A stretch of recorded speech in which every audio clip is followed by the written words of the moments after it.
Okay. Hey, ladies, we are doing Rosh Chodesh tonight, but if you have not heard, the location has changed because Angie is sick. So we'll be meeting at my house, and it's like 5 seconds from here. And I will give you my 5 address. seconds? Well, okay, it's 5 minutes. Or less. If you go through the neighborhood, Yeah. it's 5 minutes, maybe 6. Or less. Yeah, depends. Depends on who drives it. That's true. How many stop signs between here and there? No, yeah, so I will be more than happy to give you my address before you leave. We're gonna be doing some taco things, so Angie was gonna make enchiladas. I just don't feel like making those, so we're doing tacos. You can make them if you want to, but I was just like, nah, I don't want to make them.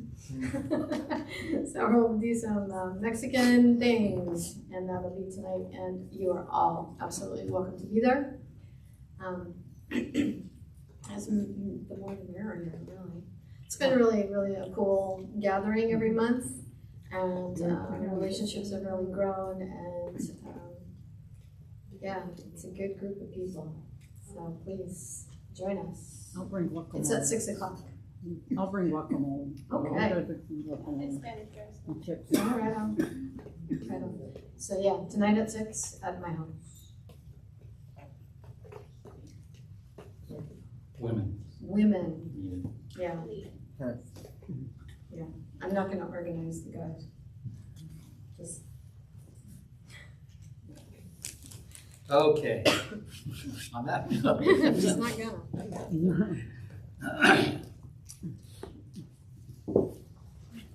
All right. Tradition. Our opening prayer. Baruch atah Adonai Eloheinu melech haolam asher kidshanu b'mitzvotav v'tzivanu la'asok b'divrei Torah. Blessed are you, O Lord our God, King of eternity, who has made us holy through his commandments and commanded us to engage in the study of all the words of Torah. Please, Adonai our God, make the words of your Torah sweet in our mouths and in the mouths of your people, the house of Israel, so that we and our descendants and the descendants of your people, the house of Israel, may all know your name and study your Torah for its own sake. Blessed are you, Adonai, who teaches Torah to his people, Israel. All right. Oh, you ready? Yeah, the microphone. I was just realizing as we were reading the Haftarah today that this, the Haftarah, the portion that we read, overlaps with about 3 other Haftarah portions. So we read a lot of this several times during the year, and I just thought of the things that the Lord is saying in there to Israel. And you know, the Haftarahs from October 7th all through this cycle have just been spot on about what God was saying to Israel at that particular time and on that day, you know. So in chapter 54, verse 15, it really stuck out to me today, especially where it says, any alliance that forms against you will not be my doing. And whoever tries to form an alliance will fall because of you. And I was just thinking of all the things that have been going on with the countries surrounding Israel and all of that, and how they're not able to defeat Israel. And we've seen God just miraculously keep his people and keep his land. And it's been really reassuring to see him being faithful to his covenant. And then, you know, just traveling into the Brit Chadashah, the Matthew portion, you know, traditionally, we talk about the 2 in the field and 2 and then 1 being taken, and we've attached that to the theology of the rapture. But there's a different first century understanding of what's happening there in terms of the Roman Empire. If the Roman Empire came riding through and their soldiers, they would actually, to control the population and show their power, they would actually take people out of the picture. So you wanted to be the one that was left in the field. You wanted to be the one that they left behind, because that meant that you weren't going to be harassed. So it's Do you have anything else that you can add to that? There's, that whole idea kind of takes on a new slant when we put it back into the first century understanding of what's being said there. So, I interesting. was trying to find my note.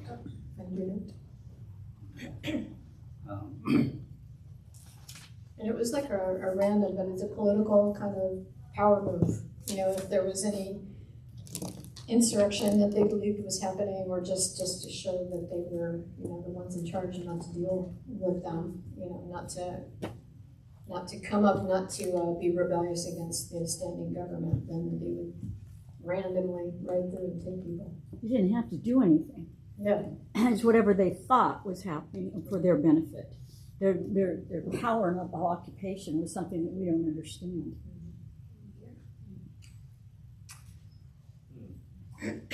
Yeah, it's an interesting thought, because it's a shift of thinking theologically from where we've been in Western Christianity, Western theology, and I would pose it as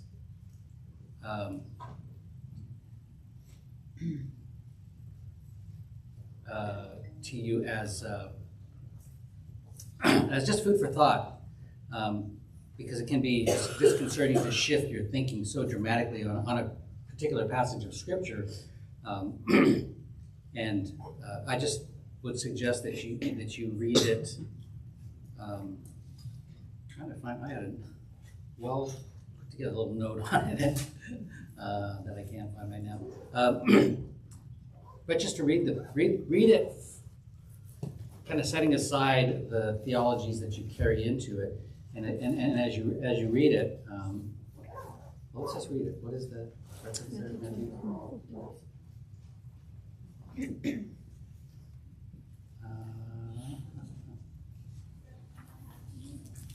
That particular part is verse 38, 39, going into 40. Verse 40. Sorry. So it's Matthew 20. 24, 40. 24, 40.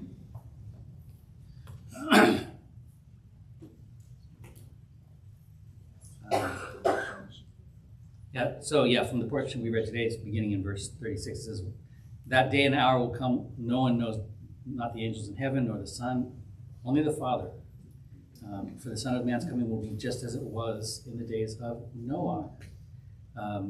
Back then, before the flood, people went on eating and drinking, taking wives. Basically, people are just living their lives. Right until the day Noakh entered the ark. And they didn't know what was happening until the flood came and swept them all away. Right? So there's kind of the framework of logic, if you will, for continuing reading on. There have been those who were swept away, and there's the guy and his family who were left behind, if you will. So it swept them all away. So then there will be two men in the field. One will be taken away, and the other left behind. Two women, one will be taken away, the other left behind. So stay alert. You don't know what day and time your Lord will come. But you do know, well, okay, and it goes on. But just in my thinking, just a logical reading of it indicates that in the days of Noah, the ones that were swept away were the ones that were destroyed in the flood, and Noah was one of those left behind. He was righteous in his generation. He was the one who honored God and obeyed him, and survived the time of judgment. And one of the reasons why I appreciate that mindset or that thought right now is that there's a saying that you can be so heavenly minded that you know earthly good, and the reality is that Yeshua taught his disciples to pray, "Your kingdom come, your will be done when I get to go to heaven and I'm gone." Right? No, he said, on earth as it is in heaven. The whole idea is being agents, just like Yeshua was. He was an agent of God's will to bring God's presence and his salvation and all that he is to earth. He descended from heaven, right? So there's that concept of being agents, and that's our job. That's what we're here for. We are to be agents in the example of Yeshua to usher in, like he taught us to pray, God's kingdom on earth as it is in heaven. And the more we're connected with that, as we'll see in our portion actually today about the Tower of Babel, right? And it's interesting that a simple reading of the text sometimes can seem like you're reading some kind of a fairy tale that's okay, so this is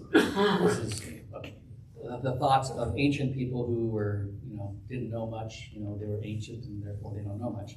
And they're just writing their stories of how they interpret things and see things or whatever. But the reality is there is a lot of significance to what is written here, which is why it has stood the test of time for so long. I mean, it's why it's still read today, even though many will kind of push it aside as fairy tales, wives' tales, old ancient stuff, not applicable to this world. But wow, the more I read it this week, the more I saw how extremely applicable it is to our day and our age. I mean, this very moment even. And I was kind of shocked at that as I read it this week and thought about it. So one thought I wanted to bring out here. Let's see, did I put this? Oh yeah, okay. So I put it under the thought focus here. So we talked about the left behind concept, right, a little bit. So just open your mind and think about that a bit, in connection with how Yeshua taught us to pray. And I think you might find some comfort and encouragement in that. And then the second thing is this concept of uniformity versus unity, and how it's portrayed in Scripture. And I love it when I can connect something and anchor it in a text of Scripture, right? That to me, then it becomes like really grounded, like an anchor, right? What is an anchor? It's if you're in a boat or a ship, you throw out your anchor so that it connects to something solid, so that you don't get moved and you can survive the storm or whatever's around you, right? And that's what this becomes when I find a way to anchor my thoughts in the Scripture here. And just a simple concept that maybe you can walk away with this and think about that this week is the juxtaposition of the Tower of Babel with what just happened with Noah, right? What does God do for Noah? He gives him a sign. Anybody remember what that sign is? Rainbow. He gives him a rainbow. And he says, this is a sign that I will never wipe out all of humankind again. And you have this rainbow. And then juxtaposed to that, if you're looking at the imagery in the text, is the Tower of Babel. So you have the rainbow and the Tower of Babel. And when you look at the Tower of Babel, and let's just kind of take that story and move it into our modern realm with some kind of maybe analogies. So the brick in that day was the latest, greatest technology. I mean, it's hard for you to imagine a brick being technology, right? But it was. In that day, what did they do? They took stones and piled them on top. They want to make a wall. They took stones and fit them, right, to make a wall. And by the way, archaeologically, it's proven that if you build with stones that way, where they're different and they're fit together, that will stand a whole lot longer than bricks placed together in a wall. I mean, look at archaeology today. Things that were made out of brick are gone. Why is that? Because they fall apart. That technology, if you will, doesn't work. Whereas the stone, you'll find stone walls where they're put together with all kinds of different people. You'll find those all over from ancient times that go back forever. They're still standing today because that was just a better way to build. But they came up with this new technology where instead of everything being different and fitted together, everything is the same. stacked, Do you see that difference? So there's uniformity in this unity, being that every brick is the same, as opposed to uniformity being that there's a common purpose and a common goal, but everybody is different. Now take that in juxtaposition with the rainbow. What is a rainbow? The symbol that the earth will not be flooded again. Yes, but scientifically, what is a rainbow? It's a reflection flowing off of water. It's a refraction of light. So see now here's God's example of unity. His unity is one white light, and when it hits something, what you begin to see is the diversity that comes from it, right?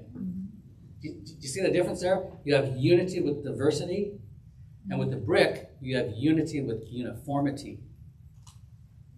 Do you follow that difference? And I think the Torah is juxtaposing those images right next to each other.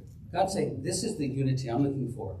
Yes, it does have diversity, and you see that diversity in it. But its uniformity comes from the fact that it comes from one source, God.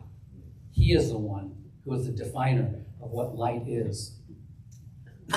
Now, if you want to be red, you want to be blue, you want to be green, whatever, wonderful. But you are a reflection, a refraction of the source of that light.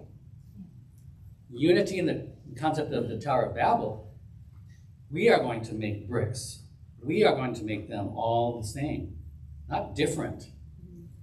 Right? You see the difference there?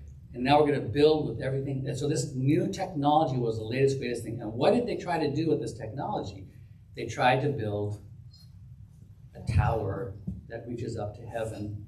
And if you look at the intent and purpose of their hearts, you can find many things, many interpretations. One interpretation I read this week was they were trying to build something that would reach up so that a flood would never kill them again, right?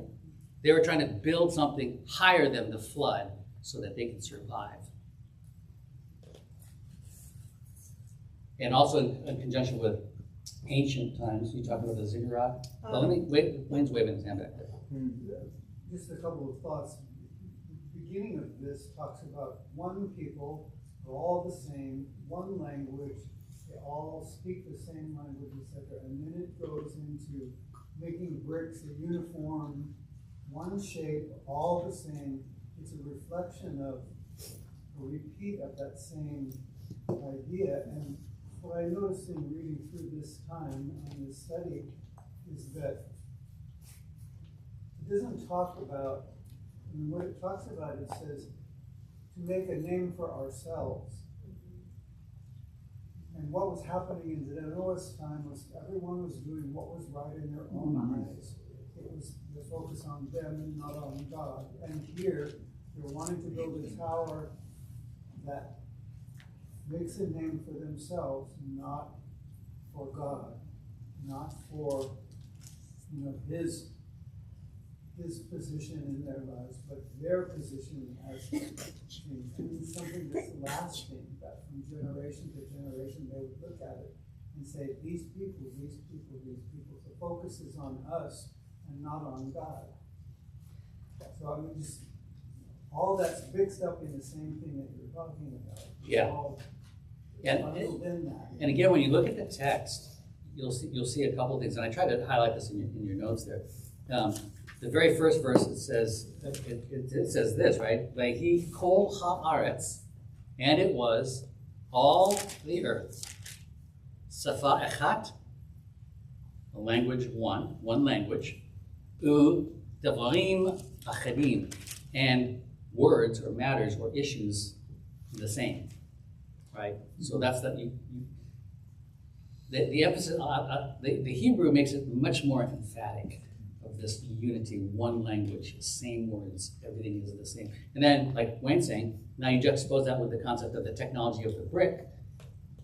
One brick, all the same, everything's the same. We're going to build with this, right? And with that uniformity, you can supposedly build higher and mightier and stronger and whatever. So that's the concept there. And then when you look at the structure of the text, you see, verse 1 begins with all the earth, one language, And it talks about the activities of men. What are these guys, what are these people doing? They're doing the brick building thing, right?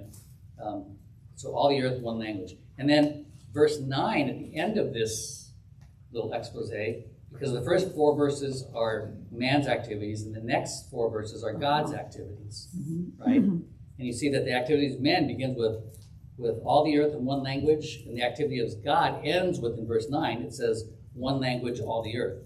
You see that the text uses those kinds of literary devices to create these encapsulated ideas, right? They're technically called chiasms, right? They're structures in the text that bookend the unit of communication, and then in between, you can see what the center part of that is the focus, right? So you see this thing. The same beginning. Come let us go. Come let us make, and then come let us go down. Yeah. So and there again, the text is saying that the people say, "Come let us do this," and then God says in his part, he says, "Come let us go down," right?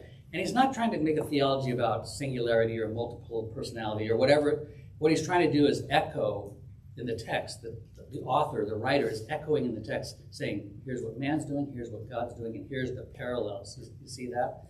And then by reversing the one language, same words, all the earth in one language, and then one language and all the earth in verse 9, it just encapsulates that whole thing into one unified, unit of thought.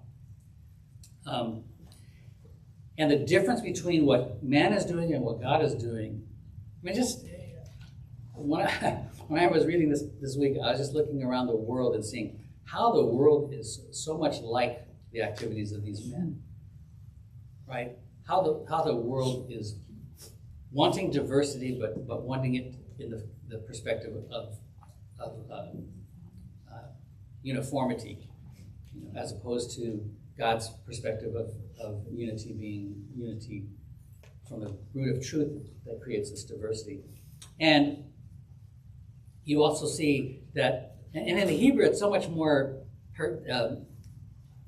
assertive, if you will. The word there, sham, is repeated 5 times in this small little section.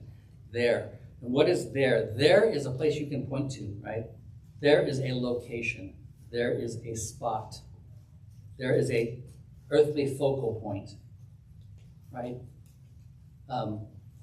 And again, juxtaposed with what we read in the introductory chapters of Genesis, where God says, what? You're going to be fruitful and multiply and cover the earth. You're going to go out. You're going to subdue the earth.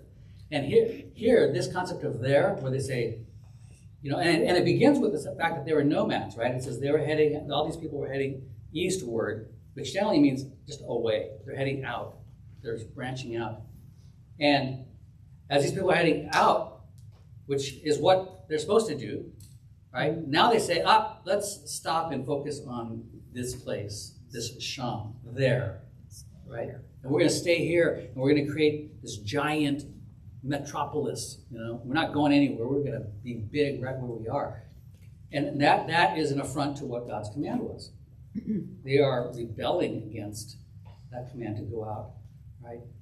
And so the concept of Sham there, where they say, and they stopped there, and they built the place there, right? Focus is on that.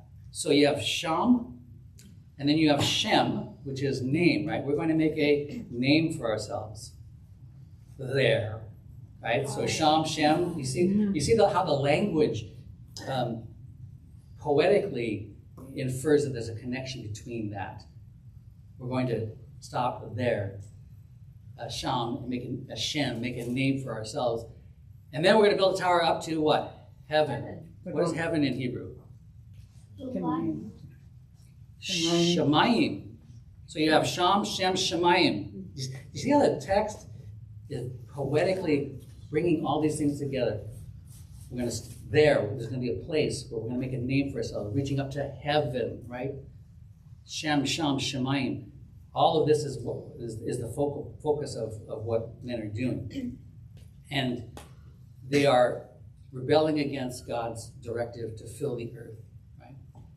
Because they want to make a name for themselves. And how are they going to do that? They're going to stop going out. They're going to stay with it. They're going to build. They have this new technology. Look at us.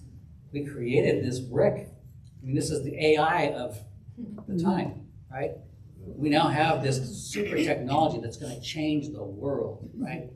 I mean, you have to view it that way in light of, I mean, there's a perspective where the technology of the day is juxtaposed with, what was happening in the world at that time. Yeah. It seemed that they were trying to get God's attention, build a tower up to heaven so that God can see us. Well, they were trying to build a tower up to heaven, I think, because they thought they could go up and supplant God. He thinks he can come down here and flood this world. We're going to build a tower that is unfloodable, and we're going to climb up, and we are going to invade heaven. Y'all hammer thing or two. That's us. Yeah, we're going to, because we have technology and we can build with this brick, right? How I think of it is that the person of this time was Nimrod, and I think of him as a king, and he was going to exalt his throne above God, is what's going on in my thinking. Yeah. Other literature, particularly Jewish literature, talks about Nimrod. There's a lot of stories about how Nimrod was the big leader of the day, and yeah, he was the instigator, the leader of a lot of the activities. That was the same thinking that Lucifer had, is to exalt his throne, to be even with God. Yeah. To be right there with him. And that was built on a sense of pride. And we likewise see that at the Tower of Babel. We see it today with the attempts of man trying to circumvent God's authority and the authority of his word in favor of their own godlike nature, Yeah. Well, and you see it even in the text. I think I made a note there. There's a satirical contrast where it says, B'nai Ha'adam, the sons of man, are going to do these things. Right? And the satire is that these sons of man who are created, granted in God's image and the pinnacle of his creation, but they are going to build up, right? God's going to come down. They're going to build up. And I don't think there's anything necessarily wrong with reaching up and aspiring and desiring to be closer to God. But the way that happens in this is God comes down to you, right? So, yeah. Well, the way they did it and their focus, it's like a poke in the eye to God. You look at the whole process, and it's not one that they were doing to glorify God or anything. It was about glorifying themselves. And so they were really, if you look at it, they were really what we call trash talking God today and acting on it. They were. It was a derogatory. It was derogatory. Derogatory kind of action that they were taking. Like they were much better. And so when I read that, I kept thinking, it was like trying to poke. I mean, they were just. It's very intentional. Intentional. You see intentionality in all these words. Come and let us do this. There's an intentionality and a plan and an action, right? So yeah. And God had to deal with that. I mean, if you would let that go, it's just like, he had to deal with it. He had to stop it from continuing and take action. So you see that is the next step that God took action. Yeah, and actually, it's interesting that the action he took was not to destroy again, but to disperse, to confront. Well, when you're talking about the technology of the brick, it's funny because now we say as dumb as a brick. I don't know why that's about the unity, what stood out to me is in Genesis 11, it says that because they were all speaking one language, this is what they began to do, and now nothing which they purpose to do will be impossible for them. And when we're talking about unity, I was thinking about in Acts, they were all in one accord, And because of the posture of their heart, there's that juxtaposition. In Babel, they were trying to reach God in unity, but in Acts, they were waiting on God, and He moved in a different way because of the posture of their heart. There is a strength in the human heart, and I like that juxtaposition of God's not denying that. He's not saying that, you guys are worthless and you can't ever do anything. No, He's saying you can do. If you put your mind to something that is fueled by God, because you have God's image in you, you can accomplish anything. And He's saying that these people in rebellion can accomplish their rebellion, really, is what He's kind of saying. And yeah, juxtaposed to that, moving with one heart, that's awesome. Which God do you want? The God that you're reaching out to, that you're forcing Him in a way and being punished, or do you want to wait and have good heart motives and wait on Him to move? Yeah. At the risk of being a little bit negative, I don't think the focus is on reaching God at all, because it may be part of it, but you find in Mesopotamian literature and inscriptions all over the place that phrase, reaching up into heaven, is frequently used just to mean a high tower, something that's very high. Their focus is not on God, their focus is on themselves and elevating themselves to attain something. So I don't think it's an attempt Yeah, I didn't say to that, reach right? God. I think it's an attempt to establish themselves, because the very last phrase in that part says, "Lest we be scattered." And it falls back into that, them saying one thing and God saying something else. Lest they be scattered, they're afraid of being scattered. And God, what does He do? He scatters them. So it's again it's a literary technique to emphasize the opposites of these two things that are happening. So I'm not saying it's not possible that they're trying to reach God, but I don't think that's the emphasis at all. That's not where their focus is. Yeah. Well, and you look at the worship of ancient people in those days. There are high places. This concept of being higher or going up, or so. Yeah, that all plays into. So you mentioned earlier that the reason why they were building the tower was to prevent from flooding happening again, right? Basically, telling God that you're not going to be able to flood us again. Right? That's a possible interpretation. So I find it, yeah. So I agree with him in the back, because at that point it's more of a disobedience and lack of faith and trust in the Lord, because now they're just basically saying, we know that you've told us before that you're not going to flood us again, right? But we're just going to go ahead and do this because we don't have the faith. We don't trust you. Yeah, exactly. Yeah. If you did it once, you can do it again, and so we're better than you. We can one up you. We can. Which goes back to the garden, where we believe we're basically trying to be our own God. Yeah, we can determine what's good. Yeah. Who are you to tell us what's good? We can determine that for ourselves. Yeah. So yeah, I like that. Yeah, Steve. To add on Freddie's statement, present day neuralink technology speaks towards that. In connecting yourself to the internet, i.e., becoming pretty much do anything. You can call an airplane. The kind of power that gives somebody. I read that stuff. It's kind of crazy. Yeah. Yeah, it's pretty remarkable. And when you look at the story about God told Noah to build the ark. I mean, he didn't know what he was building. He just followed the instructions. They're now showing their might without instructions. And so it's like, that's why they stumble on their own intelligence. I think about the world today. We stumble on our intelligence, but the fact that it doesn't fit in what we need doesn't seem to matter. Doesn't matter. Yeah. If it's the intellectual. And so, because for the first time I really saw that they're almost bullying God in some way, in saying, because we know that they had multiple gods. We know all that stuff from Noah's time. So all that stuff, they carry all the stories and they know all that stuff. And so they're going to show God what they can do, and they want to see. Well, I'm almost getting an undertone that they're saying, well, maybe we're bigger than God, like prevent the flood, even though we don't really trust them, but we're going to prepare ourselves. But I could just really see this one-upmanship. It's like let's take him on and see who's really in command here. You know, he showed himself in the past, and they know that, so they're up-wanting him. It's really quite a arm wrestling in some ways.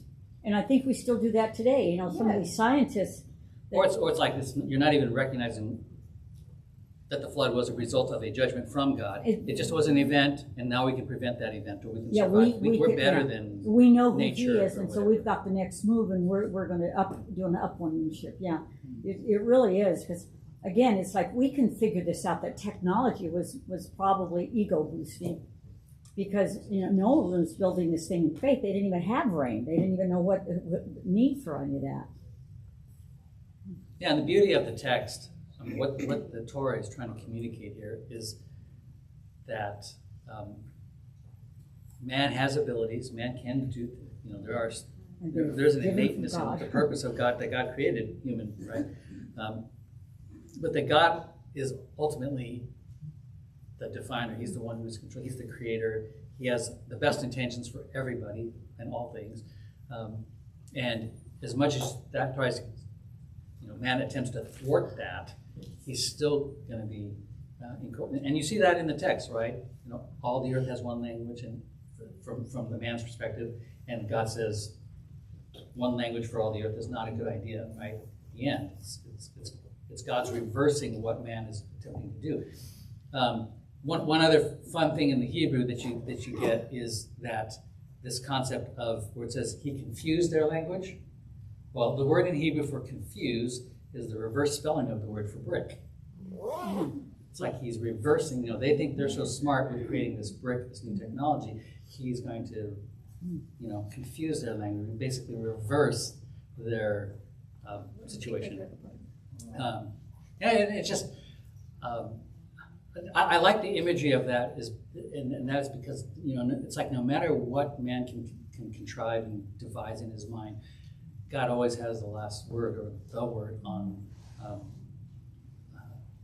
that, and he nullifies their efforts to resist his will, and that's shown in that reversal of the brick and the confusing. Because right, what does that do? That ends up resulting in what God wanted in the first place, was to have them dispersed and to go out into all the world, right?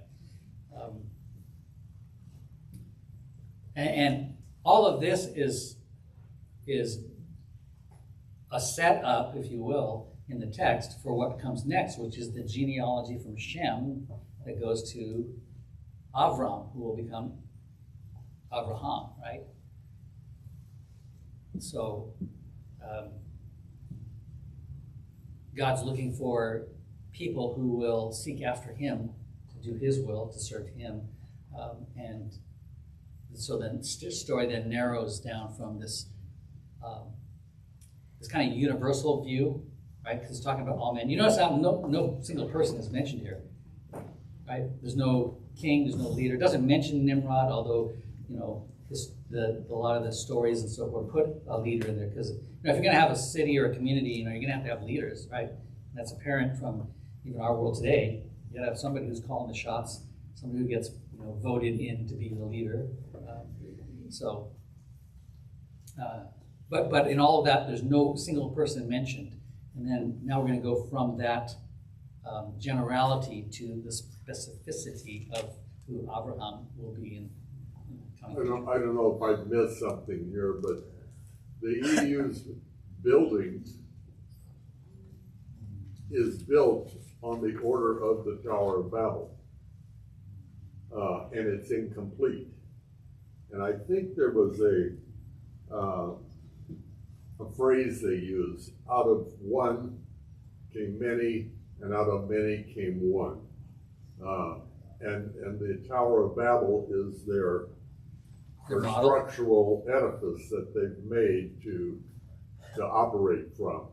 And so I think that's highly prophetic of our time, that we're at that point where we should be seeing a very demonstrative interaction of God's presence in the affairs of man, that it becomes notable. Just like this war in the Middle East right now. and Israel's dealing with Hamas.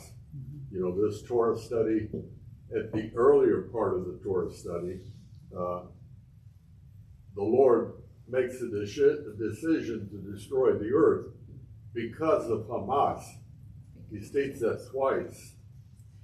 Yeah, it's interesting that the acronym that Hamas chose Yes. to name themselves, because it's an acronym for, I forget what it is, but it's an acronym for their group. It's translated violence. But it's actually the Hebrew word for violence. For violence. Yeah. So here you have, and this being, you know, last week we saw essentially the anniversary of the attack on Shimkat Torah, the celebration of the Torah, Hamas attacks, and that was a year ago, last Torah study. They decided to react differently than they had in the past in dealing with the issues of this. I don't know if I mentioned this last week, may have. You know, and I'm getting old, so I repeat myself. But this week, the Torah study deals with the decision that God makes concerning this issue of Hamas, and the nation of Israel in that week that followed made a decision of how to conduct their reaction to this violence, and it was total destruction of Hamas. And we see the Lord doing exactly the same thing in this Torah study. He decides to, you know, of course this is foreknowledge and everything, but he makes the decision to destroy the earth, and he says it's because of Hamas. He says it twice. Violence. By the way, Richard Tui just mentioned violence, so he's online. If anybody wants to say hi to Richard. Hi, Richard.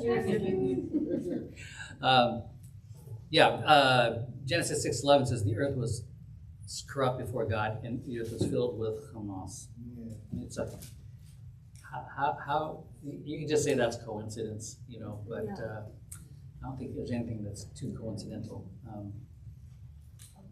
I'm just remembering, you know, if you pop back into Genesis, the very end of chapter 4, the very last sentence, it says, most of the time it's translated this way in English versions that I've seen, that is when people began to call on the name of Adonai. But the Hebrew there is not to call on in a friendly manner. It's actually to profane the name of Adonai. It's to encounter in a hostile way. So here we are just before the genealogy of Adam is given. And then, you know, we're going into the flood, you know, here, after I don't know how many generations this was, after Lamech and Enosh, that people began to profane or be hostile toward Hashem, toward Adonai. And that's very telling there. Otherwise, I'm like, yeah, that doesn't make sense. Just, that's when people started calling on the name of God. Oh, wow, cool. Not the message here. It's blasphemy. It's blasphemy, yes, exactly. So they're Lots of different ways profaning you his, can but it's to call on him in a hostile manner, to talk about him in a hostile way. So that when we pop back, you know, into today's parasha, you know, these guys are the families of the survivors of the flood, and yet, you know, here we are, you know, within a couple generations, we're back to where we were, with that same thing. So I think that is a warning, I guess, to us, that if we don't remain connected and clinging to Adonai, you know, we can easily find ourselves right back where we started. You know, and not following after. You had asked, I read a little thing this morning about ziggurats, which were the temple edifices that they used to build in the ancient world.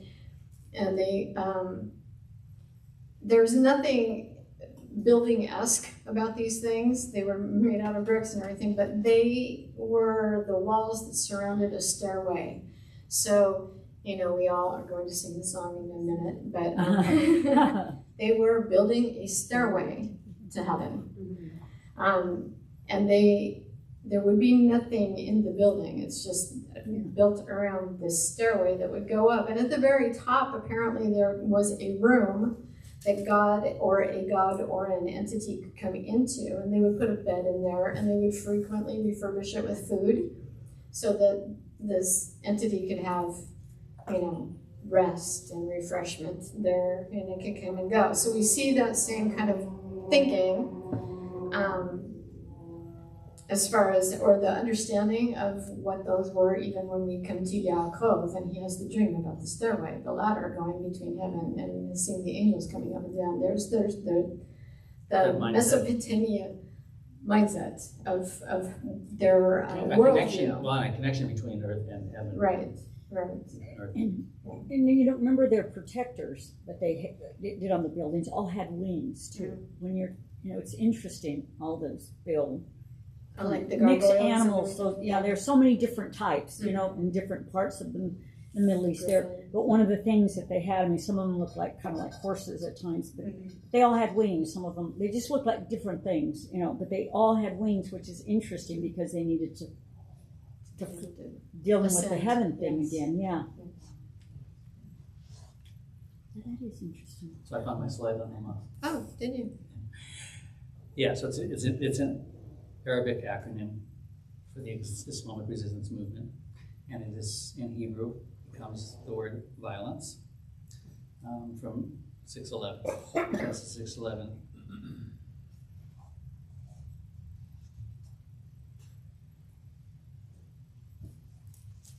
And the Hebrew word itself is unjust violence or wrong. I mean, doesn't that define some of that activity that went on? Just unjust violence and wrong.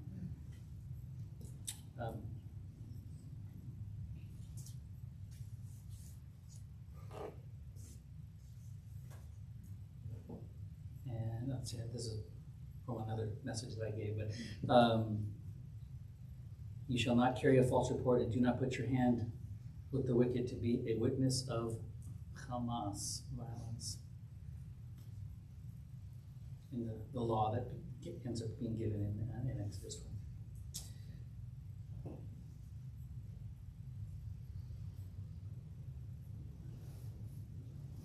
Okay.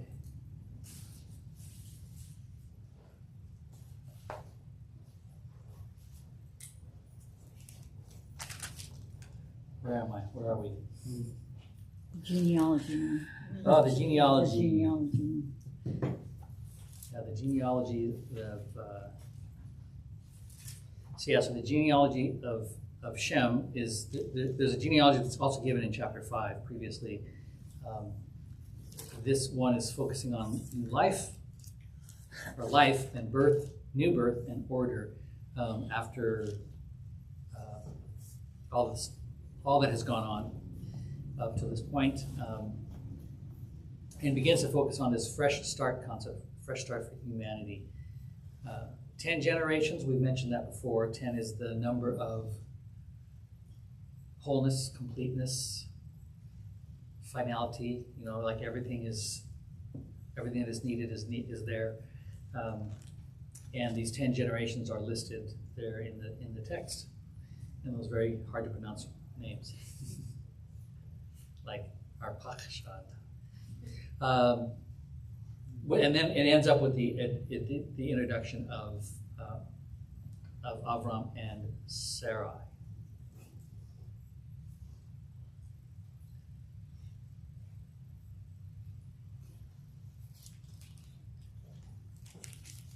Wait, isn't it 10 generations from Abraham all the way up to Noah? From Noah to Abraham, yeah. So Shem is the first. That's the 10 generations. There's 10 generations from Noah back to Adam. Right. Yes. So from Shem to Abraham is 10. From Noah to Adam is 10. And when you look at the ages, which is kind of fun to look at, and where they overlap and where they don't overlap. Of course, you have the flood there, and then you have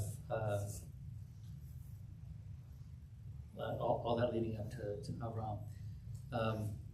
And you know, there are things that are in the text that, as you begin to learn to read the Torah from a literate perspective, you begin to see things that emerge from the text.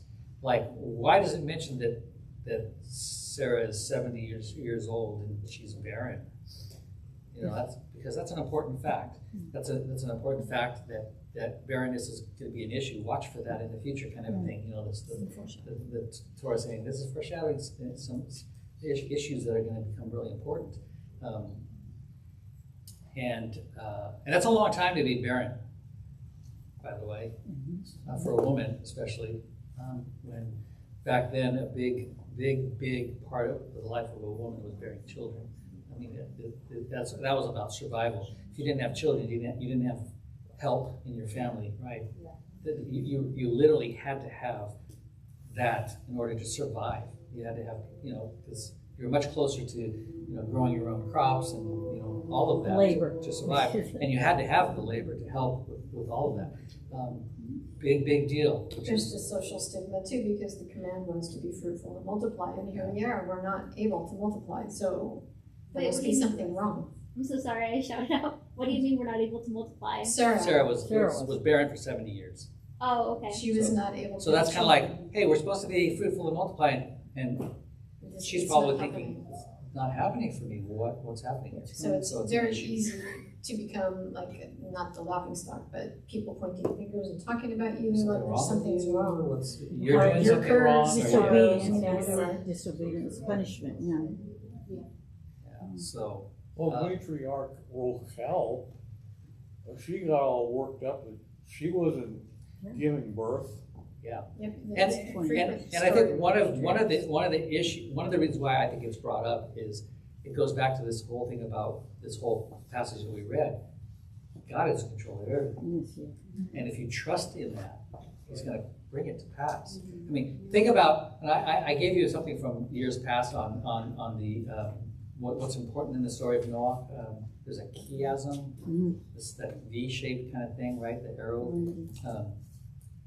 And that idea is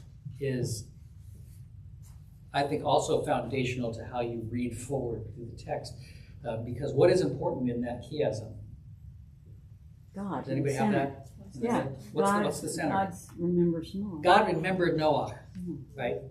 And when you look at that chiasm, which are ideas that if you start at the bottom and the top, you'll see the same idea, right? And then you go down a step, the same idea.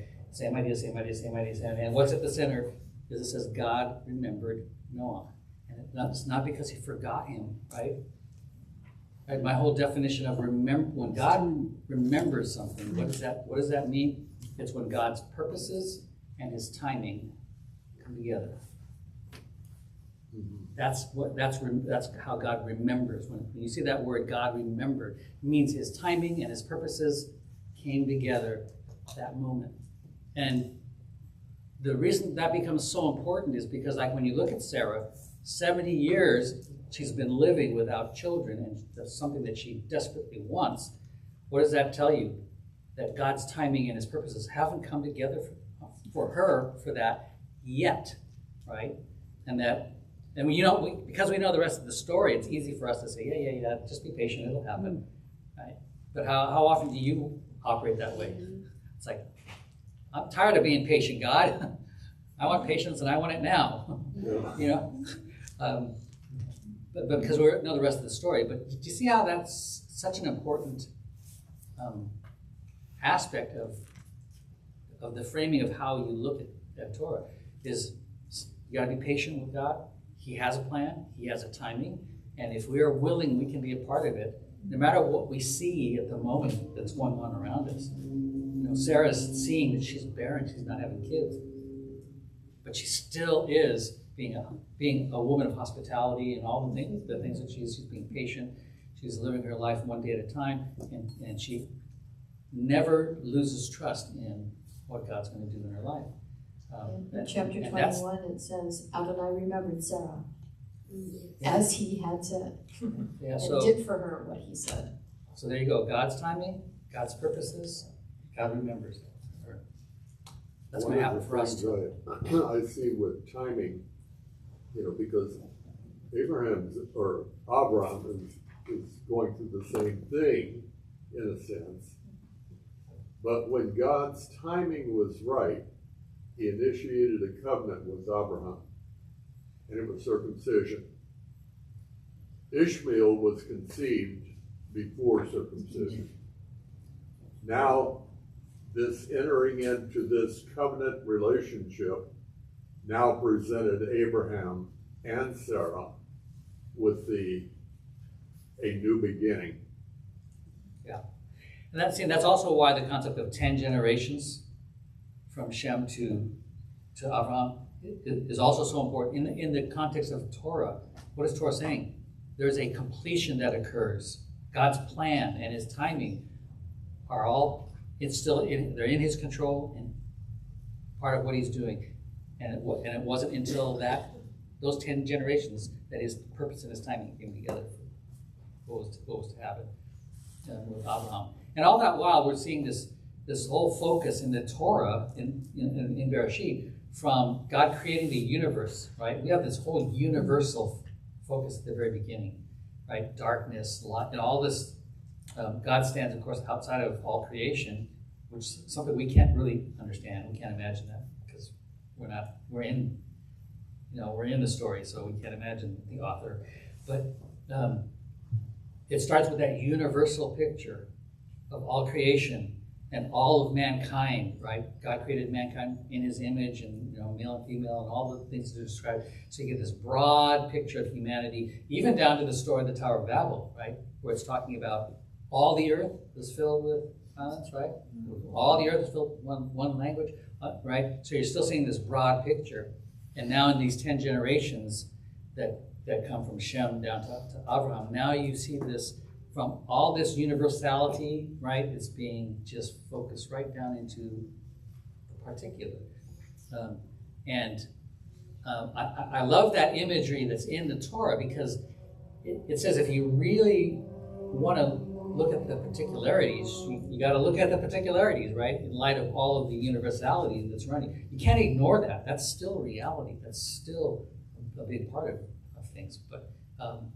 But when you begin to look at the particularity, that cries out with meaning, right? That's how that meaning, God's going to express his meaning. How he treats one person is how he treats everybody, right? So that's a picture I think that gets painted in the Torah through these narratives that are actually it's just so beautifully and wonderfully put together. I think it's one of the reasons why it has stood the test of time, because it doesn't explain itself, but it explains itself. If you know what I'm saying, right? If you look at things like these chiastic expressions, these literary devices that were so richly used, to communicate. Man, it's just amazing. Yeah, the chiasm of the whole story of Noah. It's kind of involved and really nerdy, but it's just fascinating when you look at that and you think, and if you have a situation in your life, where you're waiting for God's timing, you're waiting for his purpose, that's where you look at all the technicality of that and saying, yeah, God knows everything that's going on in your life. He knows what's starting here and what's here. And there is a time when his timing is going to come to pass for his promises for you, right? To me, that's just so amazingly, I can endure a lot knowing that that's his plan. So, yeah, Alan. Another thing that, at the institution of circumcision is when Abram and Sarai had their names changed to be including the breath, the spirit into their names. So both of those things were simultaneous, in Abraham's 99, and when that was accomplished, she could conceive. It's just the way, you mentioned the coinciding of the plan of God and timing. And so he had the promise before, but the timing was determined by God. Yeah, go ahead. I was going to comment on the comment, waiting for God's timing and purpose to come together.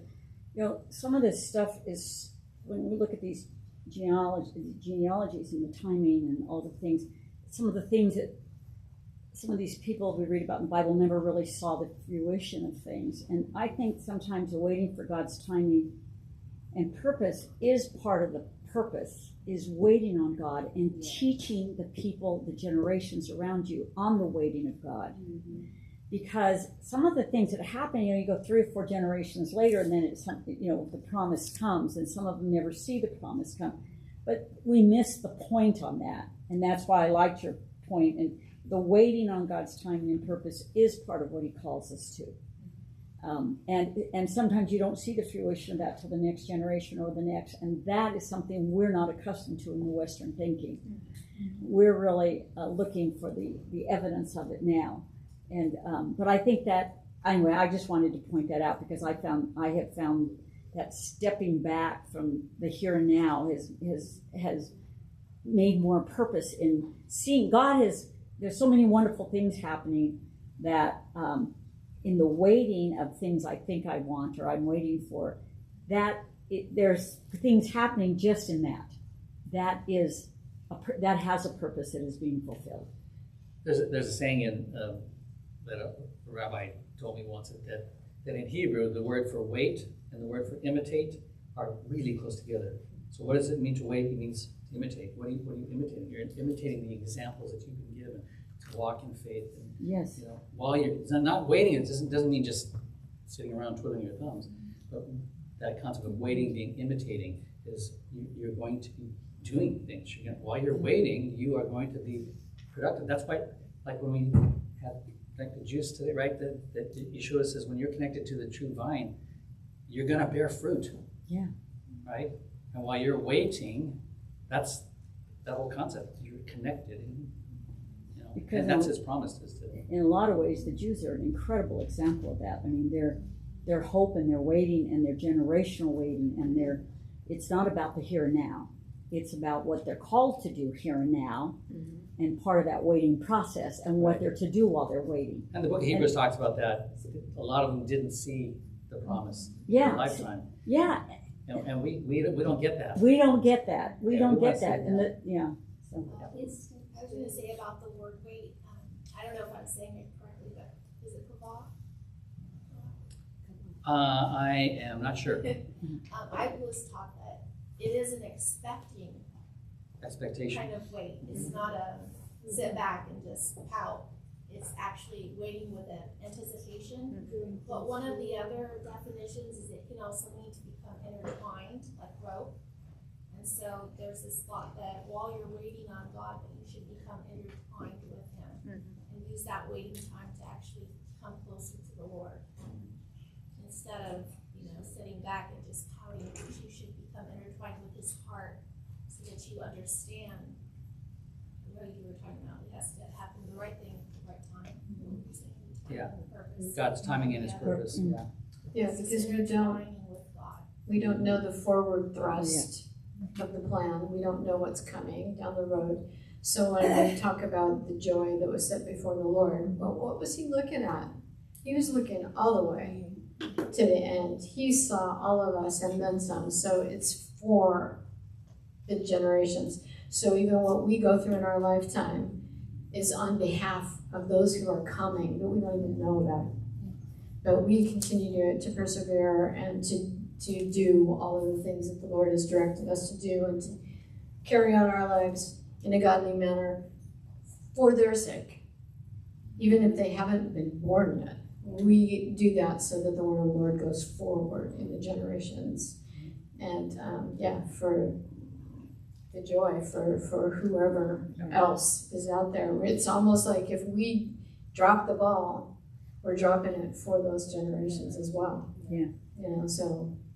And then they can also pick it up. So that they can pick it up. You gotta have, you can't run the baton race without, if there's nobody to hand the baton to. So. Hake is the command verb form to wait. Hake is the command. Wait. Yeah. Superlative. Doesn't have anything to do with that, but Okay, it then. amazes me Later. on this Torah study. And this is the negative thing about myself, but when I used to read this, I used to think, who cares who begat who? Who cares how long it is? Who cares? But when you think about the word of God, every word that comes from the mouth of God, everything that God gave to us and said to us has a purpose. And then you look at that and you look at creation, the creation story, and then the repeat of the creation story after Noah. And you look at 10 generations and 10 generations, and you look at the beginning, Adam had 3 sons. You look at the end, Terah had 3 sons. All of these parallels and these comparisons bring that word of God into focus. There's more here than just the lineage. There's more here than just this person begetting that person. There's a very essence of God's plan put in those words and given to you. And if nothing else, you can just say that God has a plan, He has an order, and I'm a part of that. Yes. Becky just said, those that wait upon the Lord will renew their strength. Yeah, Becky will be talking about that tonight, so, you know.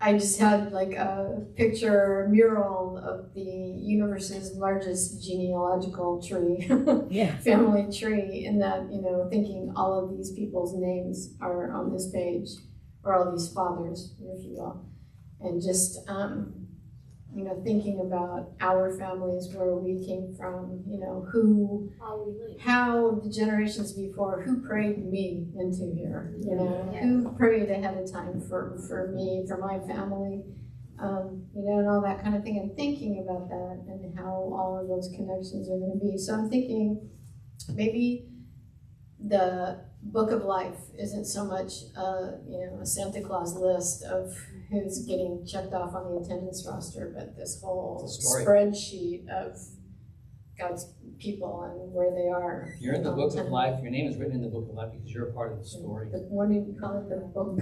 The book of the life of the Lamb. Yeah. You're not in the Lamb's book of life. You're in the book of the life of the Lamb. Where did you get that interpretation from? That's what the scripture says. Oh, really? The book of the life of the Lamb. Which scripture? What Bible verse? It's in Revelation. Yeah. Oh, okay. We'll talk about your That's name. the Jews say that at the New Year's. Yeah, they say may your book be written. We just say your name be written in the book of life. Yeah, but it talks about the book. Isn't the New Year that the the book Jews of the say life that? of the Lamb? Yeah. Yeah. Rosh Hashanah. Yeah, Rosh Hashanah. Book Of the life of the Lamb. The It actually just says book, life, lamb, and you have to put in all those connectors. That's the interpretation. I've always phrased the Lamb's book of life. Yeah, you can phrase it that way if you like. But Hebrew's more personal than the English. Hebrew's far more. Original languages are up for interpretation in a lot of those ways.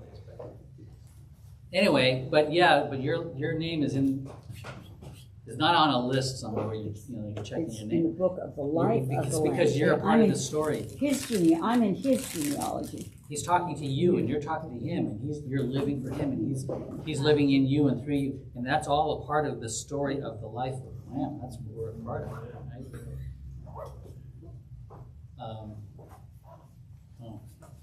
That's fun. Already? Oh my gosh! It is. We even started a little early, but well, I'm enjoying. we'll let you. I'm enjoying you moving, continuing. Yeah, let's go on until like 3 or 4 o'clock. Okay. Let's get a bite to eat, and then. I feel like this one's so informational. Yeah. Yeah, it's so good. I'm really excited about it. It's fun.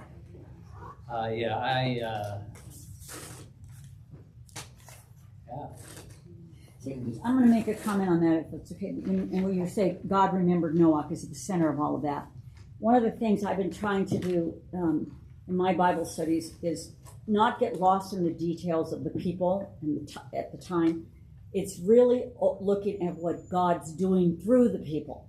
It's because I get so lost in the details of and that's probably been the biggest thing I've done the last couple of years. And what a shift it's been. So when I saw this, it's God remembers Noakh. So this is about what God's doing. And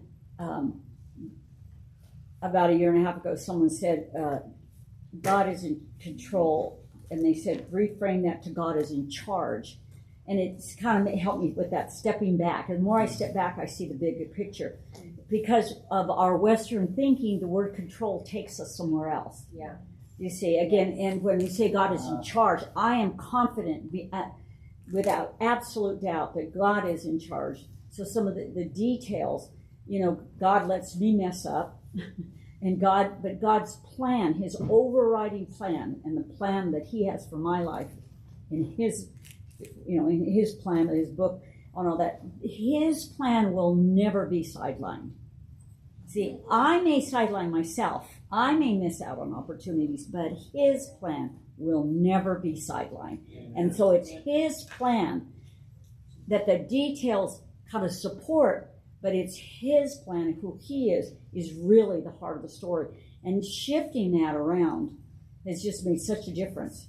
And this little thing you did, again, it shows it's all about all the things it says here. It's about what God did. Yeah. It's not what Noakh did, it's what God did. And then it's what Noakh did. See, and that really changes so much. Yeah, we see that today. Here's what man said, here's what God. And I keep going from God's perspective, and not getting lost in the details. Because when someone wants to explain sin, like what does the Kings do, in the book of Kings, I don't worry. Yeah, I want to, be able to, I don't need to memorize it. I know where to find all that stuff, list of good kings, bad kings. What I want to look at is why they were disobedient to God, because they got lost in the world. They got lost they became their own small g gods. So what do I do to get lost in the message, this abundance that God has provided for me? I become the king of my little world instead of the kings. The book of Kings were supposed to be representing His kingship on earth, and they forgot that. Yes. And they began to look like the other kings. So it's about God, not what they did. And so anyway, the shift in the focus, and so from God in control to God is in charge, shifted that, helped me. It really helped that. And again, it's always default back to who God is, what He's doing in the heart of God. And then it reframes everything and gets me centered. So, and then the stories in the Bible shift focus too. Yeah. And I also think you have to at some point realize that these aren't people that you're reading about. It's like you're in this story. Yes. Not a lot has changed. I am just as human, and I'm doing some of the same dumb things.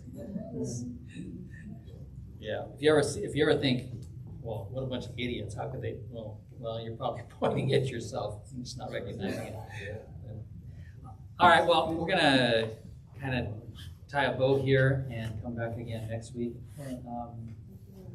So let's go ahead and stand together.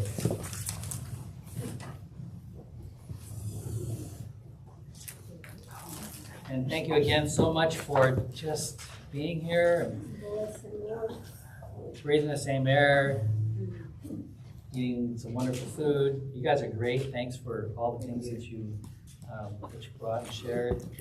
It's great to be together, just to celebrate the Shabbat and our life together. So, as we traditionally do, let's recite this Aleinu, and then we'll continue on. So, it is our duty to praise the Master of all, to ascribe greatness to the one who created from the beginning, that He called us from the nations of the earth, and chose us as His family, a treasured people, and placed our portion in Yeshua. We are your people, whom you redeemed. We therefore bow and worship and give thanks before the King of Kings, the Holy One. Blessed is He who extends the heavens and establishes the earth, whose throne of glory is in the heavens above, and whose power's presence is in the highest of heights. He is our God, there is no other.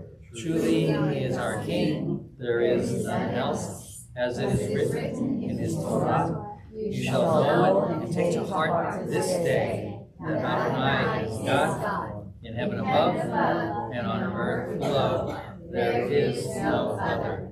Therefore we place our hope in you, Adonai our God, that we may soon see the glory of your power when you will remove abominations from the earth, and idols will be utterly destroyed.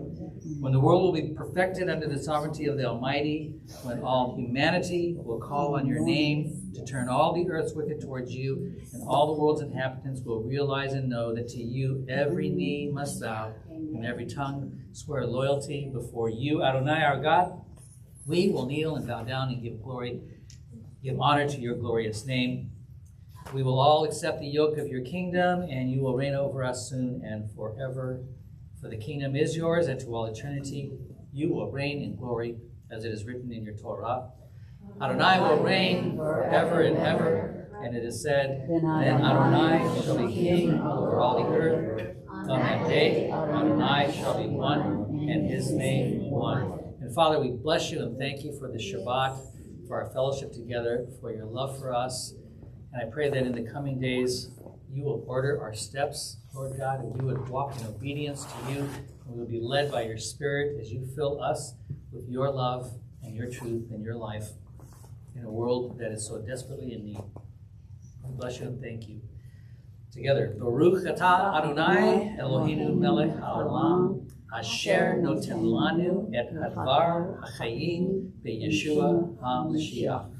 Blessed are you, Adonai our God, King of the universe, who gives to us the living word and Messiah, Yeshua. Amen. Amen. Amen. Shabbat Shalom. Shabbat Shalom.